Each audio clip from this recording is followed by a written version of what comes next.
ndewe ni mshukuru wangu. Mazepe usatitira mafani. Uyu kakadura. Aiwa, wakwedzera zvekumibazana. Kumibazana uri. Pani kaya kutanga kaya kamukomana kaya kakambotiza kaya wakatanga kuyena ko. Unza kuno. Unza kuno. Mvura kuti. Ewa. Ine zero ni mafani. Sadaru mwana sha. Watichiwe. Nyenye Sadaru ne iwo mbongo watichi. Udariko mwana sha mari. Mzori mabhisiketi zake. Usikamtina kuda injenye. Mzori mabhisiketi zake shima. Mama mafura kumabhisiketi na mjenye.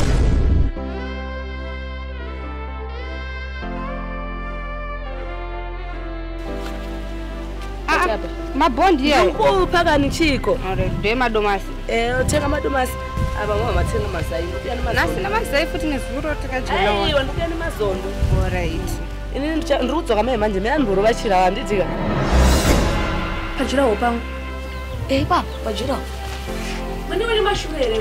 Sakunza kuti vabereki vako vakashedza kusajirawo. Wouya wosvikogara pajirawo pangu ipapa. Ima musikuona kuti kumba kwedu ndeuku ndakagarawo pajirawo redu. Pajirawo renyu? Mbaka vakajirawo inu? Ndoda kurova.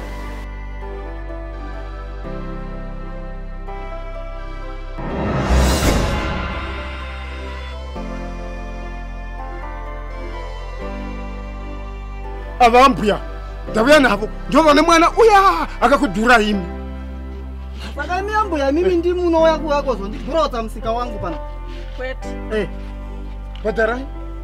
Ndikuda mari yezvemusika wangu zvamakatora kubva pamapotatosi mazepi kubva izvezvi musika wangu wabhuroka nekuda kwemwana wenyu nemi nemurume Andisinda mutuma mani iwe.